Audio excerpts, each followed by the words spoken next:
Hoy, mga master! May chismis ako sa inyo. May bago tayong bike. Alam ko na sasabihin nyo. What? Ano naman? Big time! Makulit ka rin, Papa Jack, eh, no? Oh, di ba? Alam ko na yan ang sasabihin nyo, eh. Pero hindi, mga master.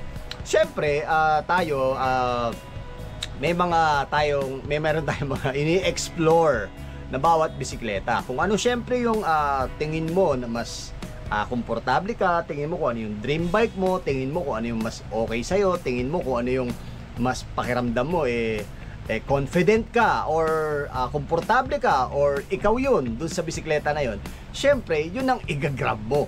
Kaya kung gusto mo makita to, Master Lika, dali.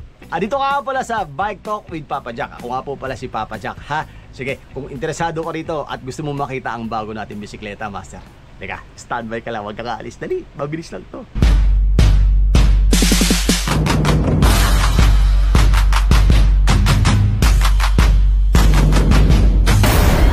Oh, ayun na. Dumating na tayo sa punto ng ating buhay na tayo ay nagpalit na naman ng bisikleta. Nakita nyo naman, si Blacky, wala na si Blacky. Dinispose na natin si Blacky. Si Bordado, pinagpahinga na muna natin si Bordado. Okay? Pero si Servati, nandito pa rin sa atin si Servati kasi hindi ko maiaalis sa aking sistema si Servati. Kasi si Servati, kilala yung Servati, di ba? Si Labici Servati natin. So hindi natin maiaalis yun kasi yun ang aking hybrid na dinadala rin sa kabundukan. Hybrid na may kabundukan. So isipin nyo yun kasi makapal yung goma na. So anyway, ang pag-uusapan natin ngayon ay aking bagong baby. May bago akong baby. Oo, tama. May bago akong baby. Yung bago nating baby, Master, ay tinatawag nating si Surly Straggler. Okay, si Surly Straggler, mga Master, ay hindi naman lingid sa inyong kaalaman. Si Surly. Napakaraming mga iba't ibang klaseng bike ni Surly. Meron siyang mga pang fat bike, meron siyang pang touring, meron siyang pang city ride, meron siyang pang bikepacking. So, Karate Monkey, Krampus, marami siyang gawa. Pero sa akin, ang aking naibigan na Surly ay si Surly Straggler. Ang totoo niyan, mga master, wala pa akong pangalan sa kanya. Okay? Pero sinesetup ko siya sa paraang gusto ko. Sinesetup ko siya sa touring bike.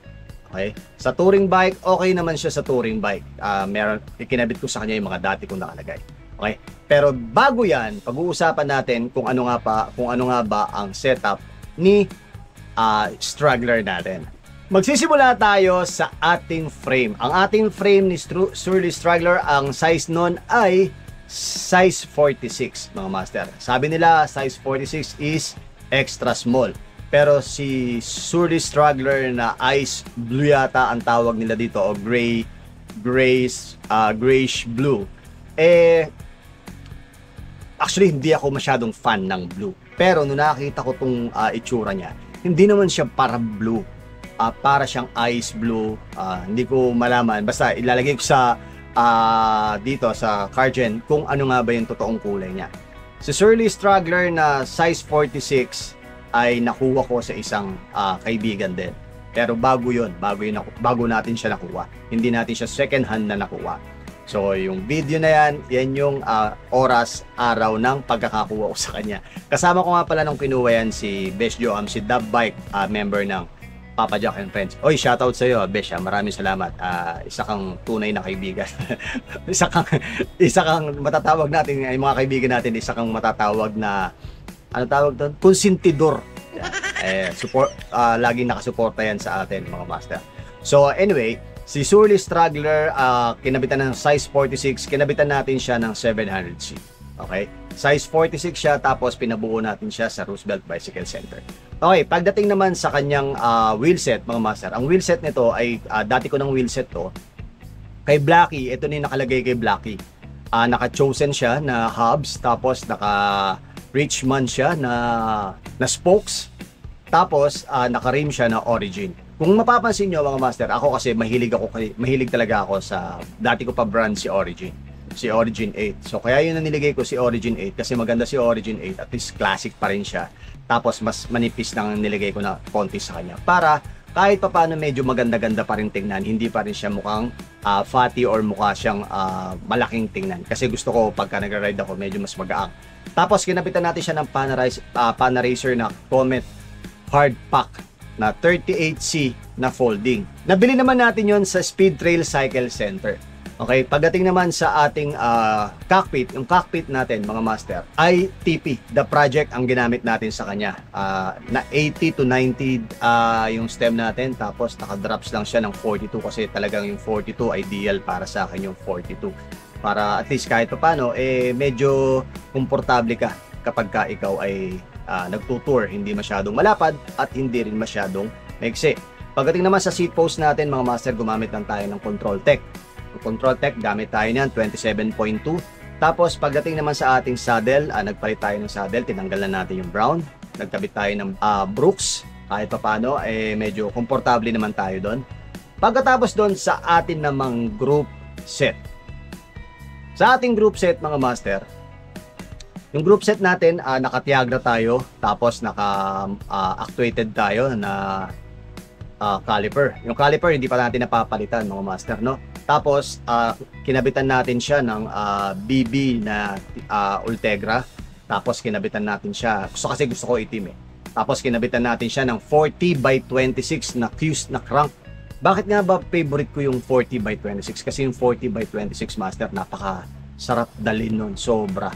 Meron kang speed sa 40, meron kang climb sa 26. Kaya napaka the best. Tapos, pagdating naman sa cogs natin, ginamitan ko siya ng at least mga 40. Ano ba yung nakalagay sa akin? 42 o 46? Hindi ko maalala kung 42. Parang 42 yata yung nakalagay sa akin. Tapos, naka-RD at FD tayo na Tiagra din. So, marami nagtatanong paano ko daw napaabot yung Tiagra sa 42. Medyo alanganin daw yon.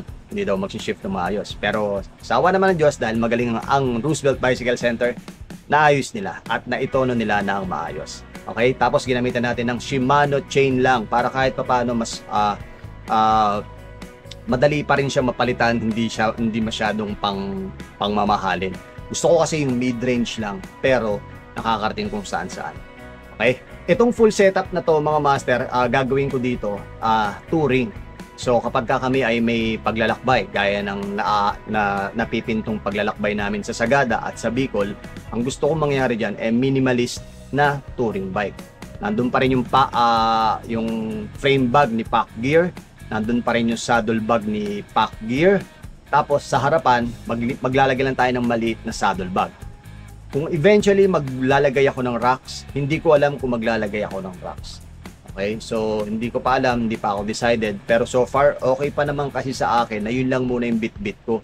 Frame bag, saddle bag, tapos kung meron din naman kasi akong mga ibang bags na pwede kong ilagay sa handlebar bag, pero hindi pa ako decided kung depende sa pupuntahan natin kung mas mahabang panahon, mas mahabang araw, mukhang mas kailangan ko maglagay sa handlebar bag. At kung talagang medyo mahaba, ilang araw din, 3 days, 4 days, 5 days, mukhang kakailanganin ko maglagay ng pannier. Meron pa rin naman tayong pannier, hindi pa rin naman natin nawawala yung pannier. So hihintayin natin kung saan yung mga susunod natin na ride, kung sakali man na kailanganin natin na mas maraming bags, nakahanda naman tayo, equip naman tayo para doon. Ang hindi ko palang maisakatuparan ngayon, yung rack na pwede nating ilagay kay Surly Straggler. Oy, dahil bago yung ating bisikleta, hihingi ako ng tulong sa inyo. Bigyan nyo ako ng the best na pangalan ni Surly Straggler na ating ipapangalan sa kanya. Kapag nabigyan nyo ako ng pangalan mga master, meron kayong libreng Papa Jack Degreaser at Papa Jack Shampoo. Kung sino yung mapipili ko na magandang pangalan, comment nyo lang dito master. Tsaka mag-comment lang din kayo sa ating Facebook page at sa ating TikTok. Okay? Sa TikTok natin mga master, baka hindi nyo pa ako napafollow doon Tsaka pati sa Facebook page natin. Kaya kung hindi ka pa nakaka-subscribe sa atin master, mag-subscribe ka na. Ako po si Papa Jack at narito kayo ngayon sa Bike Talk with Papa Jack. Ganon din sa ating Facebook page at sa ating TikTok channel. O paano? Excited na ako subukan yung ating Surly Straggler. Standby lang kayo, i-review natin kung ano yung feels, kung ano yung rides ng ating Surly Straggler at kung ano nga ba yung mapupuna ko pagdating sa pag-ride natin ng Surly Straggler natin. Okay? Para at least meron kayo idea kung sakali man na gusto yung bumili ng Surly, meron kayong batayan sa inyong bibiling Surly. Hintayin nyo rin dahil i-flex natin yon, isang episode natin, i-flex natin yung Surly Straggler natin. Papakita ko sa inyo ng buong buo, walang dagdag at walang bawas. Okay, paano? Ganito lang muna po tayo. Palaging tandaan, mahihirapan pero hindi susuko. Ako po si Papa Jack at narito ka ngayon sa Bike Talk with Papa Jack. At palaging tandaan, humingi sa Diyos ng gabay para sa ating paglalakbay. Ciao!